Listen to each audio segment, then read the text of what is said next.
Hello friends, super magic રસોઈમાં મિત્રો હું આપનું સ્વાગત કરું છું।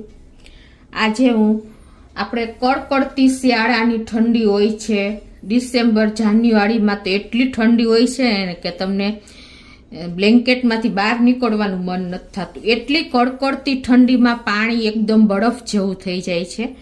એ ટાઈમમાં આપણે વાસણ સાફ કરવાના હોય તો વિચાર કરવાનો જ આવતો નથી કે પાણીને ટચ કરવાની ઈચ્છા જ નથી થતી। એટલી ઠંડીમાં, એટલા કડકડતી ઠંડીમાં પાણી બરફ જેવું હોય અને આપણે વાસણ સાફ કરવા હોય તો કઈ રીતે કરવાને એની રીત આજે હું તમારી સાથે શેર કરું છું મિત્રો।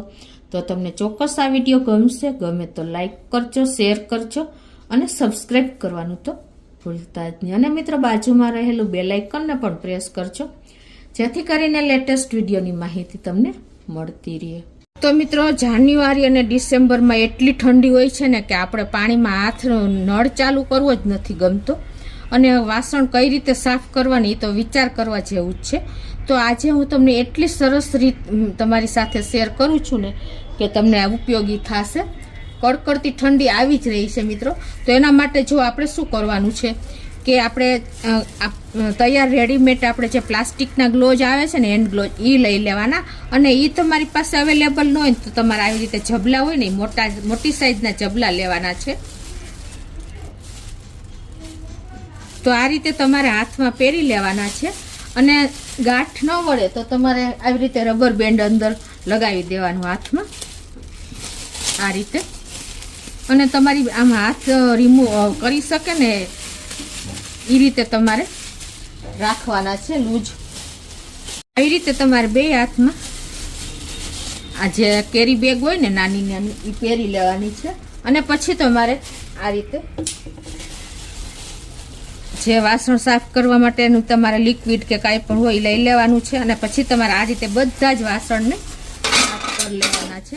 આવી રીતે તમારા હાથ પણ ઠંડા નહીં થાય, પાણી તમારે ટચ નહીં થાય, કોઈ પણ જાતનું કાંઈ તમારે પ્રોબ્લેમ નહીં આવે અને ઇઝીલી તમારા વાસણ ગમે એવી ઠંડી હશે ને તો પણ તમને આળસ નહીં થાય।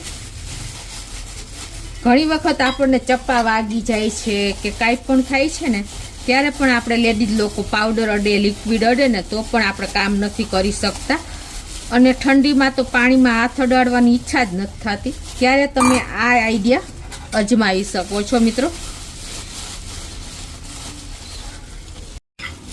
તો આ રીતે આપણે બધા જ વાસણને જો માંજી લીધા છે અને હવે એને તમારે આ રીતે નળ ચાલુ કરી અને પછી તમારે તમારા હાથને પાણી બિલકુલ ટચ નહીં થાય એટલું સરસ તમે આ કામ કરી શકશો।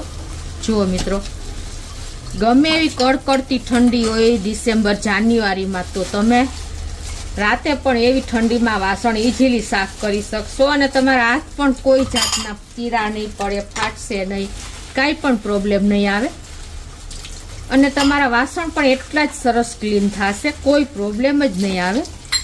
તમે જોઈ શકો છો મિત્રો।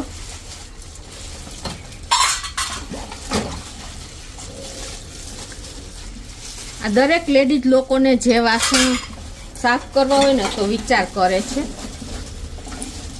અને હાથ પણ તમારા લાંબો ટાઈમ સુધી ખરાબ પણ નહીં થાય એટલી ઇઝી મેથડ બતાવી છે। અને હેન્ડ ગ્લોવ્સ તમારા પ્લાસ્ટિકના હોય તો કોઈ પ્રશ્ન જ નથી, પણ આ રીતે તમે રૂટીન દરરોજ બે બેગ લઈને આ રીતે તમે કામ કરી શકો છો। તો મિત્રો કોઈ ટાઈમ લાગ્યો, તમને ખ્યાલ આવી ગયો, ઇઝીલી તમે ગમે એવું બરફનું પાણી હશે ને તો પણ તમે વાસણ ઇઝીલી કાંઈ પણ કામ કરી શકશો। અને જો તમને બતાવી પણ દઉં કે મારા હાથ પણ જો કોરા જ છે, તમને ખ્યાલ આવે છે, પાણી બિલકુલ ટચ નથી થયું।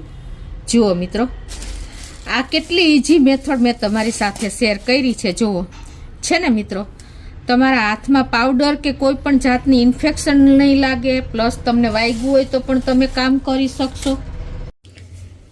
તો મિત્રો છે ને આપણી એક આઈડિયા છે કે આ રીતે તમે ગમે એટલા ઢગલા વાસણ હશે ને તો પણ તમે સાફ કરી શકશો। એવું નથી કે એકદમ સરસ વાસણ નહીં સાફ થાય। જુઓ તમે, એકદમ ક્લીન વાસણ આપણા થઈ ગયા છે, સ્ટીલના હોય તો પણ એથી સરસ થશે અને પાવડર પણ નહીં રહે તમારા વાસણમાં, કોઈ પણ જાતની તકલીફ નહીં પડે। તો તમને મિત્રો ચોક્કસ દરેક બહેનોને આ વિડીયો ઉપયોગી થશે। ગમે તો લાઈક કરજો, શેર કરજો અને સબસ્ક્રાઈબ કરવાનું તો ભૂલતા જ નહીં.